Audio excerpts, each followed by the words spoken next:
Welcome to EMDR, the science behind the therapy, a podcast from the Sonoma Psychotherapy Training Institute. I'm your host, Dr. Andrew Leeds. In each episode, we explore the latest research and clinical insights about EMDR therapy, highlighting the leading scholars' latest contributions to EMDR research, education, and training. Whether you're a therapist, a student, or a lifelong learner, I'm here to connect you to the science behind the practice of this remarkable form of psychotherapy. I welcome your feedback and suggestions for topics to be considered or any issues you encounter in my summaries of the research. You can reach me through the Contact Me form on any of the websites listed in the show notes.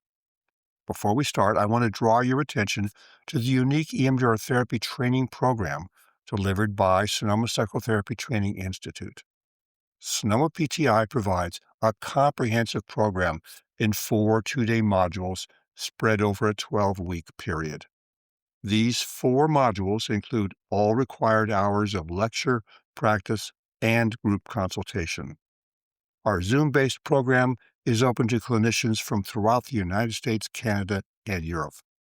I invite you to look over our curriculum and training schedule at sonomapti.com.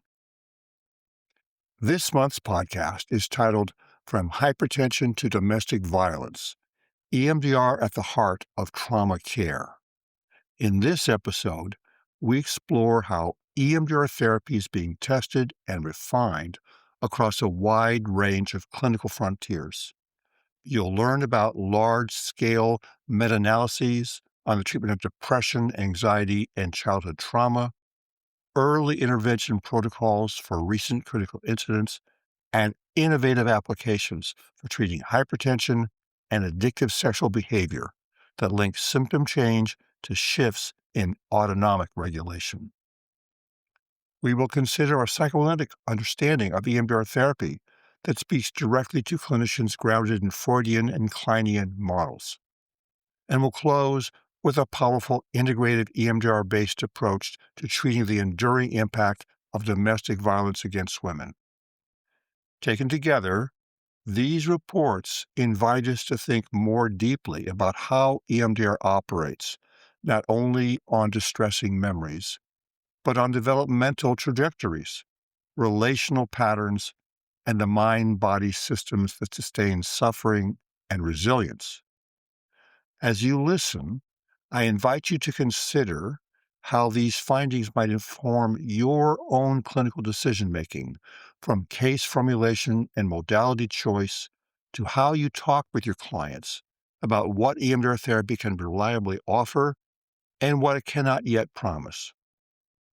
To access any of the original papers mentioned in the podcast, you will find a complete list of references and links to each of these studies in the May 2026 blog on sonomapti.com.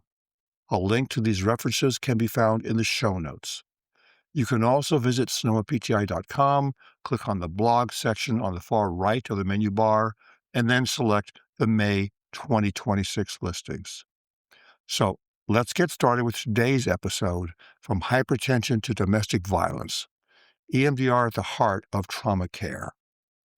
We begin with 2 meta-analyses, followed by a systemic review of EMDR therapy. First up is the treatment of depression with EMDR therapy.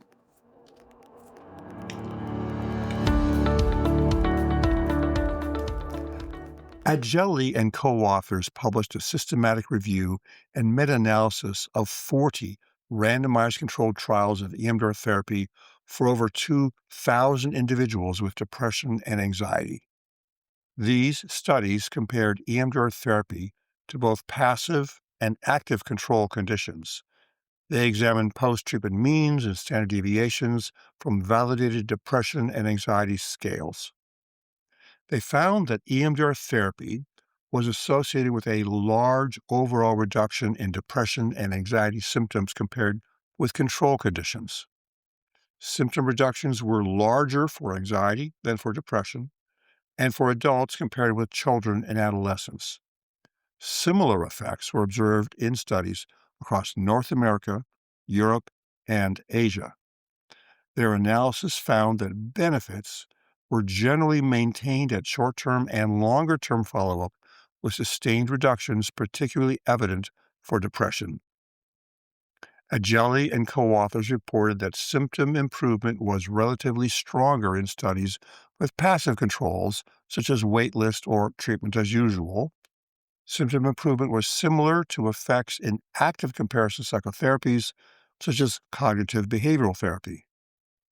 Their analysis identified some limitations, including high study heterogeneity, with larger effects found in studies with a higher risk of bias. After making statistical adjustments for potential publication bias, the pooled effects for anxiety and depression were attenuated and became statistically uncertain, indicating that true effects might be more modest. Overall, Agelli and co-authors concluded that EMDR therapy appears to be a clinically useful option for reducing depression and anxiety, especially compared with passive controls and in adult samples, but that its comparative advantage over established psychotherapies, such as cognitive behavioral therapy, remained unclear and required more rigorous head-to-head trials.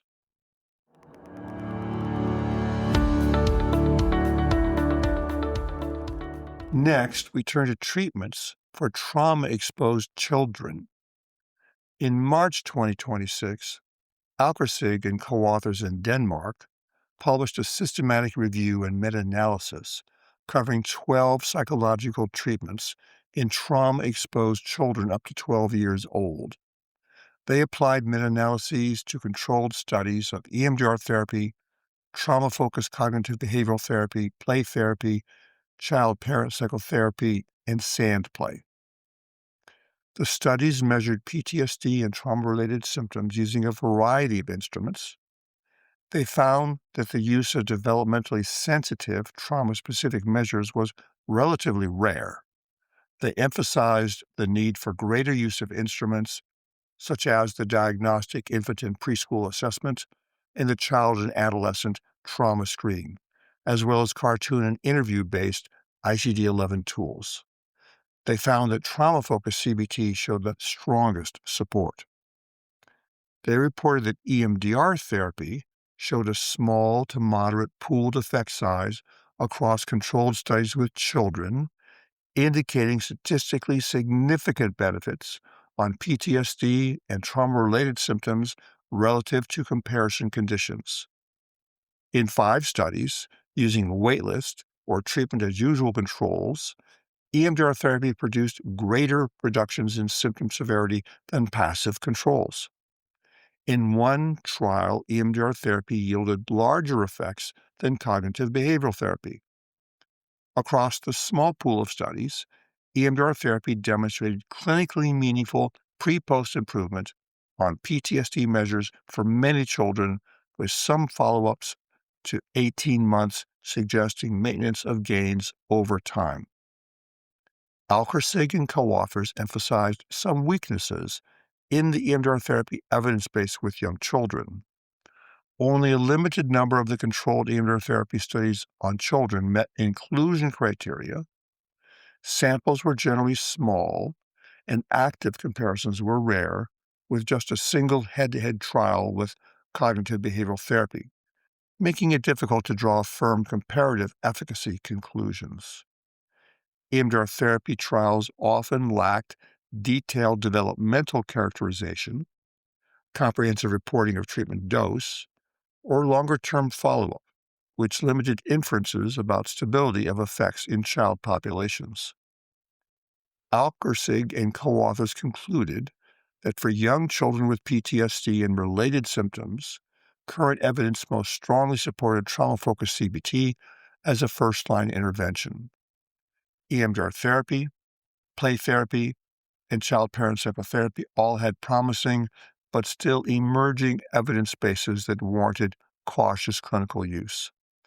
They recommended future research on EMDR therapy prioritize larger, methodologically robust, randomized trials with active comparisons, especially more direct comparisons with trauma-focused CBT, consistent use of validated child PTSD and complex PTSD measures, and systematic evaluation of treatment dosage and delivery format to clarify under what conditions EMDR therapy is most beneficial.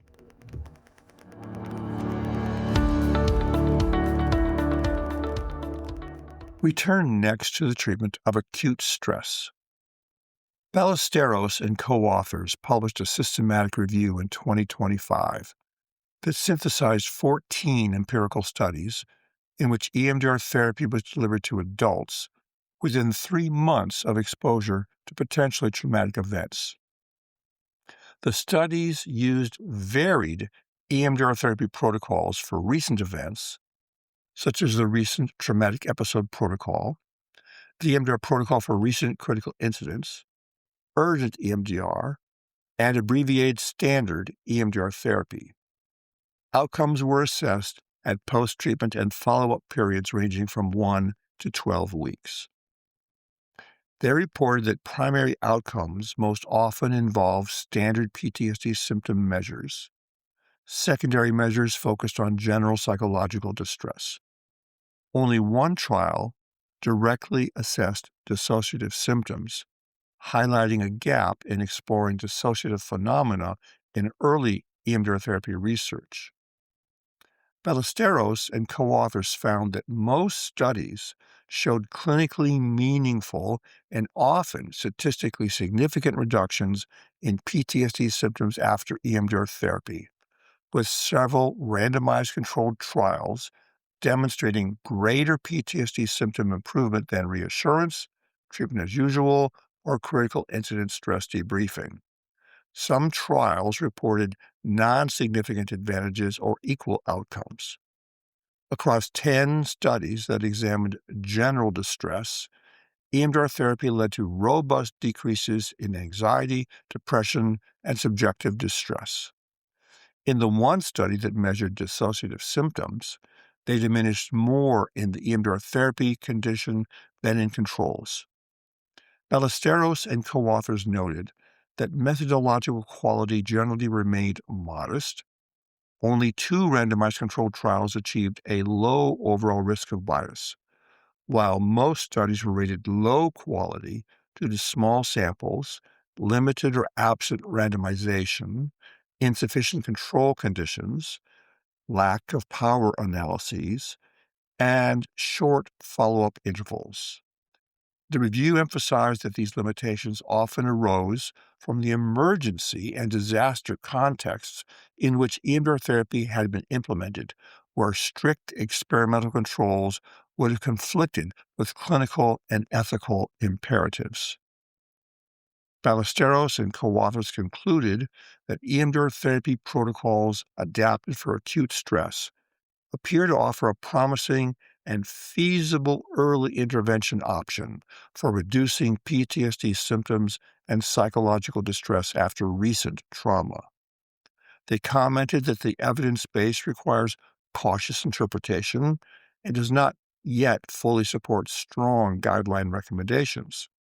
The authors argued that larger, more rigorously controlled, and longer-term studies focusing on standardized acute EMDR therapy protocols, diverse trauma exposures, and systematic assessment of dissociation would be essential to confirm efficacy and clarify how, when, and for whom these early EMDR therapy interventions should be integrated into routine clinical and community trauma care.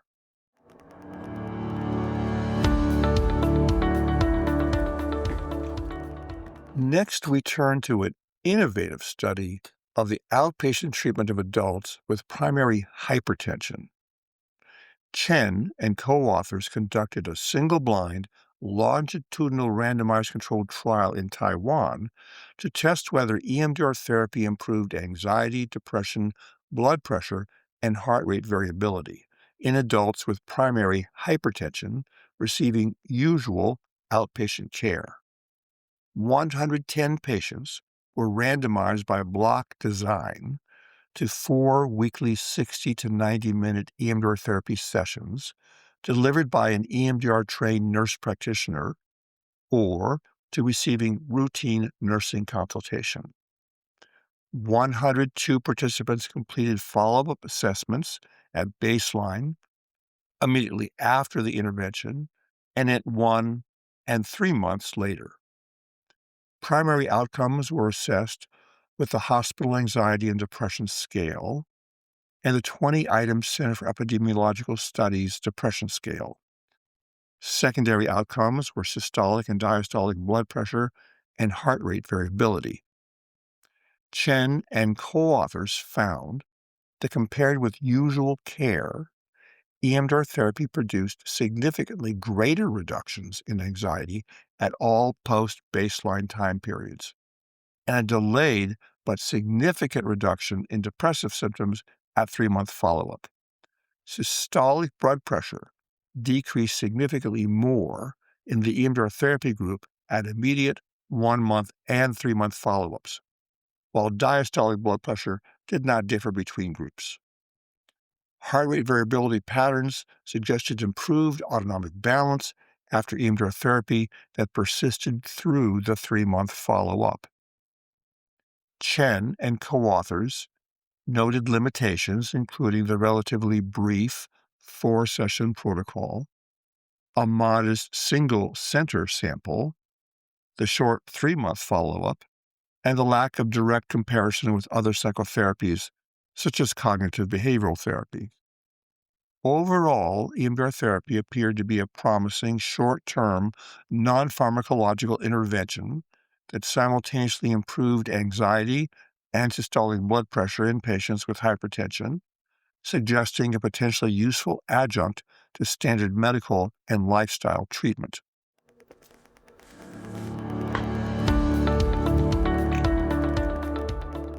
Our next report is a single case report with multiple baselines for a 60-year-old man with sexual addiction and a history of sexual offenses.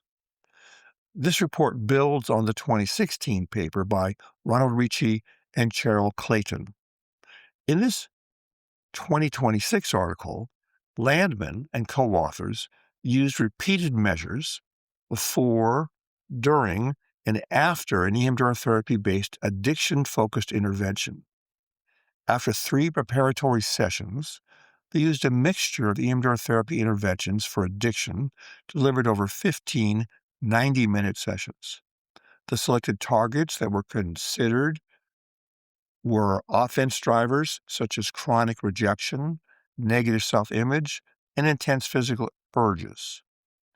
Measures included electrodermal activity and heart rate variability recorded with an Empatica E4 wristband, the pornography craving questionnaire, the internet addiction test adapted for online sexual activities, weekly patient-specific online sexual behavior counts, and a semi-structured interview at the 1-year follow-up.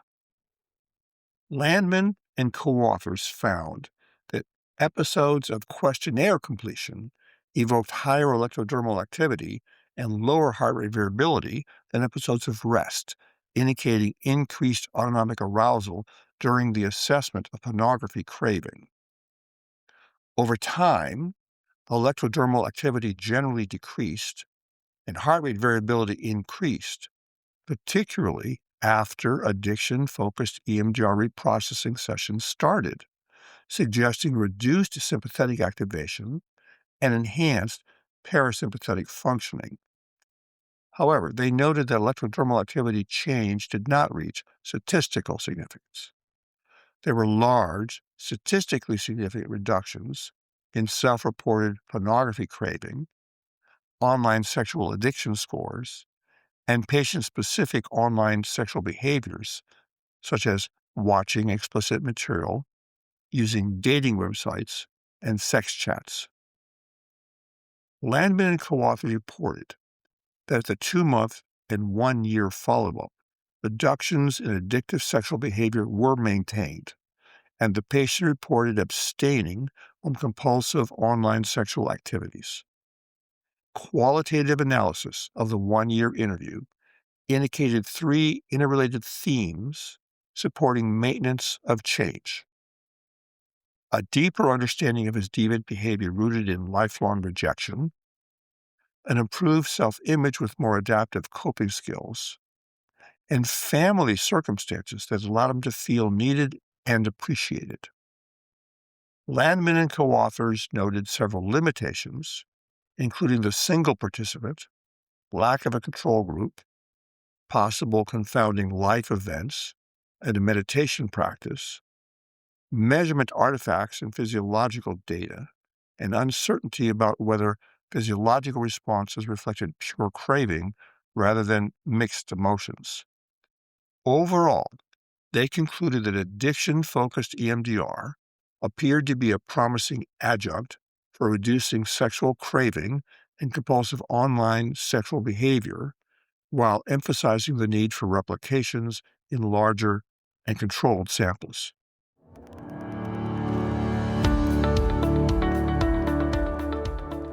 This next paper will be of most interest to those with formal training in Freudian and Kleinian psychoanalytic approaches who want to understand EMDR therapy based on more familiar concepts from psychoanalytic and neuropsychoanalytic models. This theoretical paper from Lloyd Means and co-authors is supplemented by a series of clinical vignettes and a reanalysis of the case called Terra. They used a qualitative interpretive design and reviewed selected EMDR therapy case report articles combined with their own clinical examples. They proposed that the 8 phases of EMDR therapy could be mapped onto psychodynamic ideas such as the unconscious, the ego, the superego, and internal object relations. They suggest that the bilateral stimulation phases in EMDR therapy function like a waking dream, activating trauma-related memory networks and emotions while the person remains awake and aware. They linked this speculation to ideas from brain science, such as the brain as a prediction machine that tries to reduce surprise and emotional pain.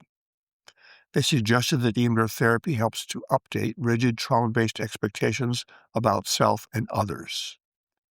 They proposed a new concept of the ego census, that's S-E-N-S-U-S, ego census, to describe how people's sense of self can be either depleted or distended. They proposed that EMDR therapy could help move the internal critic, or superego, from a harsh, persecutory stance toward a more protective, realistic one, especially when clinicians pay attention to transference and countertransference, as well as gender and power in the therapeutic relationship. They propose that trauma often shows up as intense shame and self-blame, and that EMDR therapy could support a shift from self-attack to self-compassion. Lloyd Means and co-authors acknowledged theirs is a theoretical model, not a treatment study. They admitted that aspects of their drive theory do not match current neuropsychoanalytic thinking. Their arguments depended heavily on hand-picked case studies and secondary neuroscience sources. They propose that psychodynamic and feminist lenses can help EMDR clinicians to understand symptom meaning, to work more deliberately within the therapeutic relationship, and to stay alert to cultural and gendered forms of shame and oppression. This speculative paper is likely to be of the most interest to those with formal training in Freudian and Kleinian approaches who are interested in a way to align EMDR therapy with more familiar psychoanalytic conceptual models.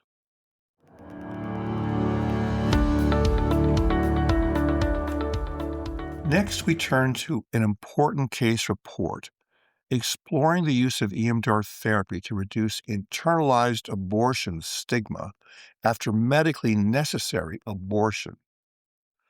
Lauren Redding used a composite clinical case illustration drawn from her outpatient practice to demonstrate how Phase 5 of EMDR therapy might reduce internalized abortion stigma and facilitates social support among parent patients who terminated a wanted pregnancy for medical reasons. Her composite case of Javni integrated experiences from 4 clients to describe a typical EMDR therapy course of treatment over 12 sessions, organized around the standard 8-phase protocol. She based her case summary on her clinical observations and client self-report. She included subjective units of distress ratings, validity of cognition ratings for positive beliefs, along with qualitative descriptions of shame, guilt, isolation, and disclosure patterns over time. She also provided a helpful review of the existing literature on abortion stigma and related grief, as well as EMDR therapy's evidence base for trauma and PTSD. Lauren Redding's main findings focused on the Phase 5 installation of positive beliefs, shifting from a belief of "I'm a bad mother" to "I'm a good mother," appeared to substantially reduce Javni's shame, guilt, and physiological reactivity to key traumatic memories, while increasing her belief in a more adaptive maternal identity. Secondary findings suggested that as internalized abortion stigma softened, Javni disclosed her experience of medically necessary abortion to additional trusted friends, received supportive responses, and experienced marked decreases in isolation and increases in perceived social support. Lauren Redding noted that her report was limited by its composite nature, lack of standardized outcome measures, absence of control conditions, leading to restricted generalizability across other cultural or sociopolitical contexts. Nevertheless, she emphasized that EMDR therapy holds promise as a trauma-focused brain and body-based modality for patients experiencing medically necessary abortion by directly targeting shame-laden beliefs rooted in abortion stigma and restoring access to the social support that is crucial for coping with healthy grief.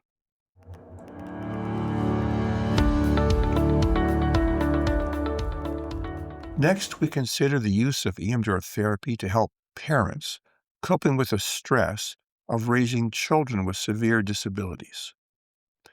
Bin and co-authors conducted a single-group, pre-post repeated measures study with 15 parents of children with severe disabilities who were seen at the Child Neuropsychiatry Unit of Udine in Italy.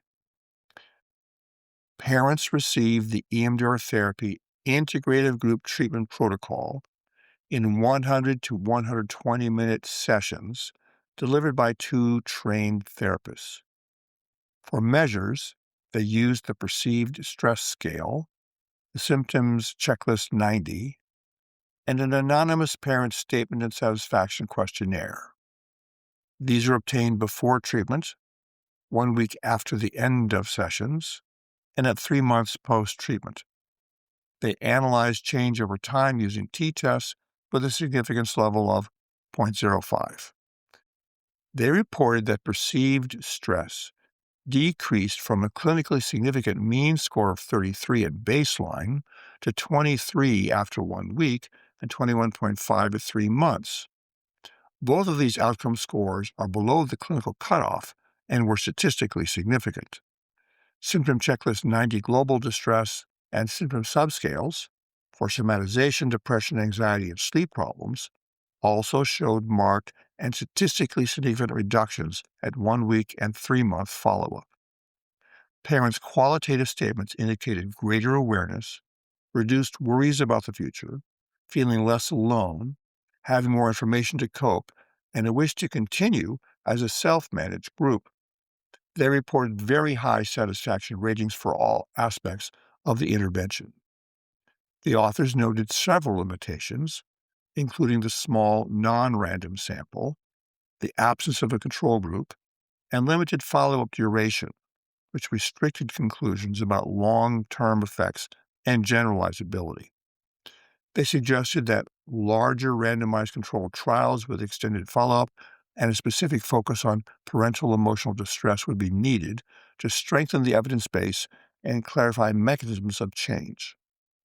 The main takeaway was that the EMDR therapy integrative group treatment protocol may offer a promising, acceptable group intervention to reduce stress and associated psychopathological symptoms in caregivers of disabled children and to improve their coping resources within public healthcare services.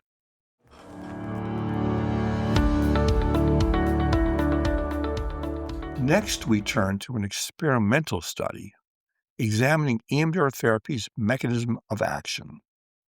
Foltz-Sanchez and co-authors conducted a controlled study with 34 healthy adults to test whether adding horizontal eye movements to an eye blink conditioning extinction paradigm enhanced extinction learning. They used a standardized eye blink conditioning task, followed by habituation. Now, in this procedure, the closure of the eyelid is triggered by a gentle corneal air puff.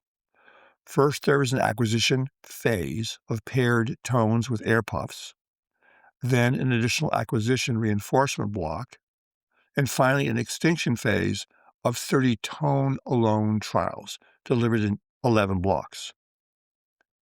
Participants were randomized to an eye movement group which followed the experimenter's horizontal finger movements for 30 seconds at the onset of extinction, or to a control group that looked at a point on the wall for the same length of time. Clinical history and trauma exposure were examined with a childhood trauma questionnaire and the life events checklist for DSM-5. Psychiatric status was screened with the mini international neuropsychiatric interview. The authors measured conditioned response probability as the primary extinction outcome. They also examined conditioned response onset latency, conditioned response amplitude, unconditioned response probability and amplitude, and associations with age, sex, childhood trauma indices, and lifetime traumatic events. They found that eye movements significantly accelerated extinction learning. In the first extinction block, the eye movement group showed a conditioned response probability of 18% versus 41% in controls. They observed no significant between-group differences on any other measures and no significant moderating effects of age, sex, or prior traumatic experiences on conditioned response probability or on the impact of eye movements. They noted several design limitations, including a modest sample size. They argued these limitations could not account for the robust immediate extinction effect in the eye movement group. They concluded that a brief, standardized, horizontal eye movement intervention uniquely enhanced extinction learning in the eye blink conditioning task in healthy adults. They proposed this research paradigm could be further used as an objective laboratory tool to probe the mechanisms by which eye movements may contribute to symptom reduction in EMDR therapy for PTSD.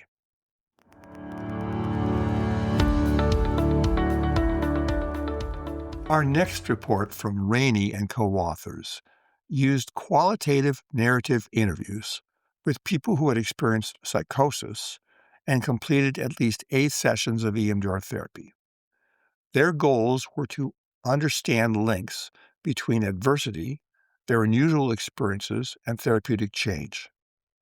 They sampled 7 adults from specialist psychosis services in 3 National Health Service trusts in the UK. They conducted a single session, open-ended interviews, then analyzed transcripts using structural and thematic approaches.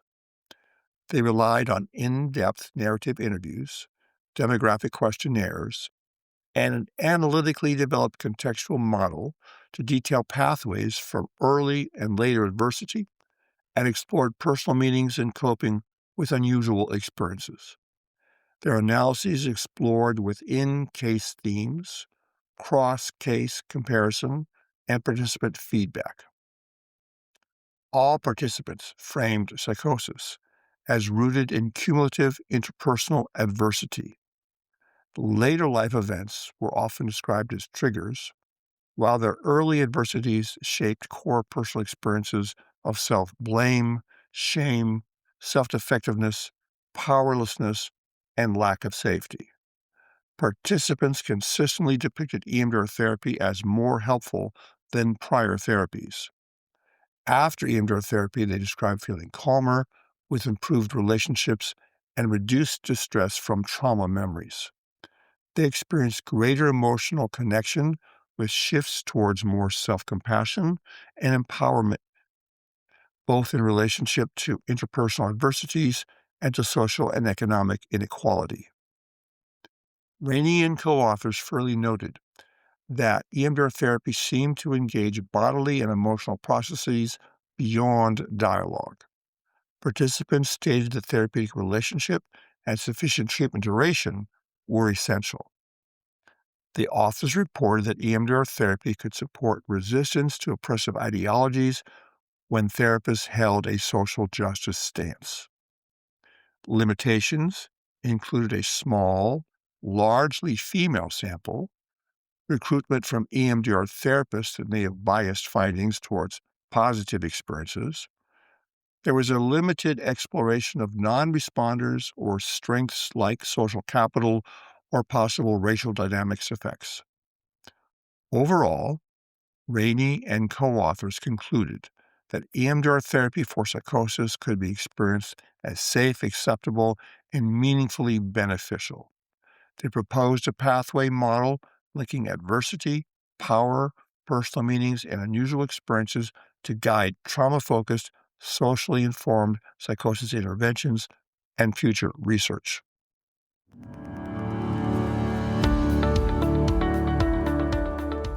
For our final recent study, we turn to a report from Margaret Poindle and Abigail Conley, who presented a practice-oriented article that synthesized existing research on EMDR therapy with survivors of intimate partner violence, illustrated through a detailed single-case vignette. The article emphasized prior evidence that EMDR therapy reduces PTSD, depression, and anxiety in interpersonal violence survivors, and suggested that it is also supported post-traumatic growth in domains such as self-worth, relational functioning, spirituality, and appreciation of life.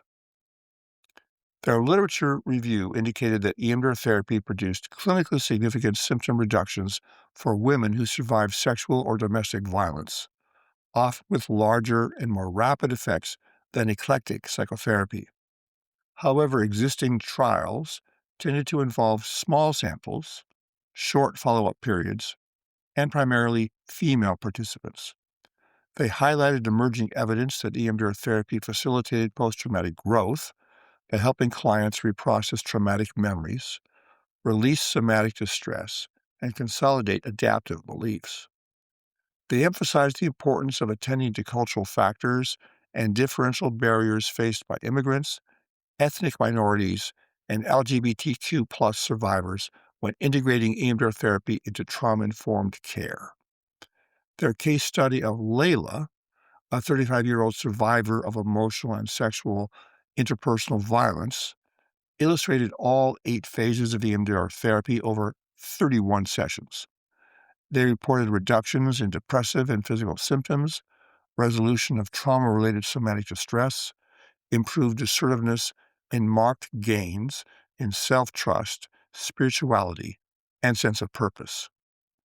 Poindle and Conley noted limitations, including the paucity of EMDR therapy research specific to IPV, lack of long-term follow-up beyond 6 months, underrepresentation of marginalized genders and communities, and the lack of generalizability of a single case report. They emphasized that EMDR therapy appeared to be a promising, culturally attuned, trauma-informed approach for IPV survivors that not only decreased PTSD and depression, but also actively fostered post-traumatic growth and empowerment when implemented within a safe, relationally focused counseling context. For those who would like a more in-depth exploration of this topic, we will close this month's episode with a recently published book on treating domestic violence against women with EMDR therapy.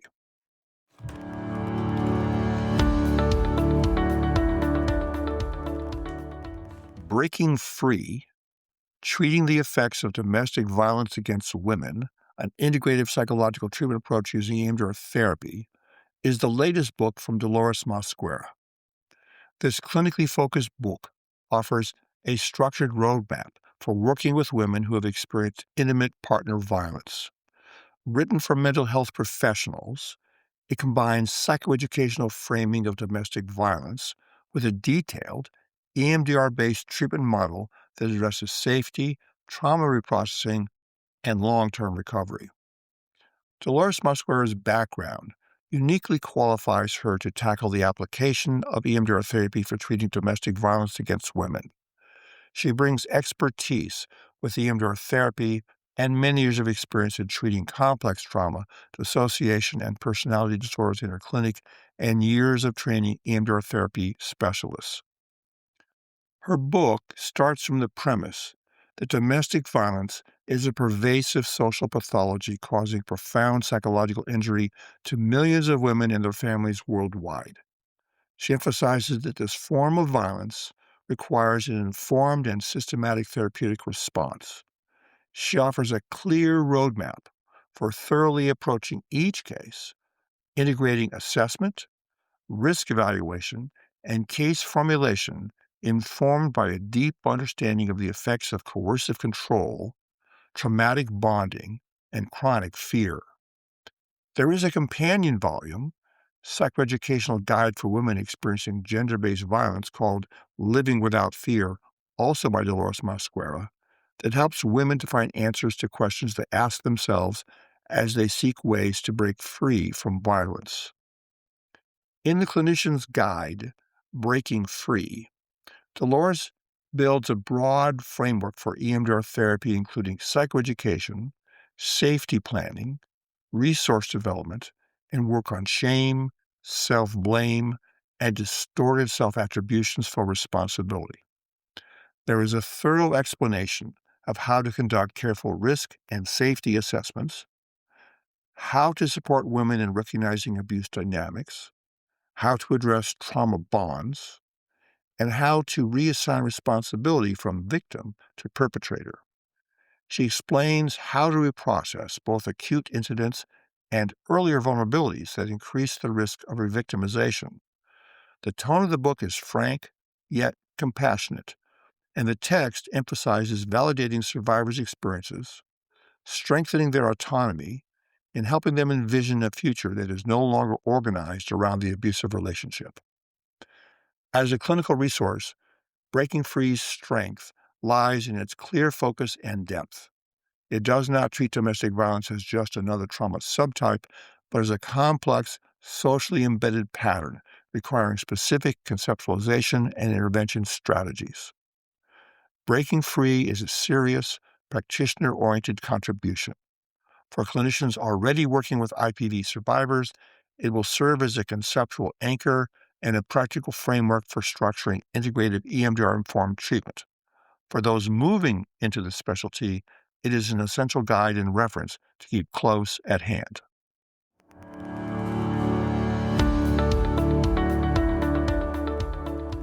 That's it for today's episode of EMDR, The Science Behind the Therapy from Sonoma Psychotherapy Training Institute. We hope this podcast helps deepen your understanding of the clinical science behind EMDR therapy. All the articles covered in this 10th episode of the podcast can be found at sonomapti.com/blog in the May 2026 listings. If you enjoyed this podcast, help support the podcast by following, rating, or sharing it with fellow therapists. For information on our unique EMDR therapy training program, visit sonomapti.com, and for free articles on EMDR therapy, visit the resources section on andrewleeds.net. Thanks again for listening. We'll see you next time.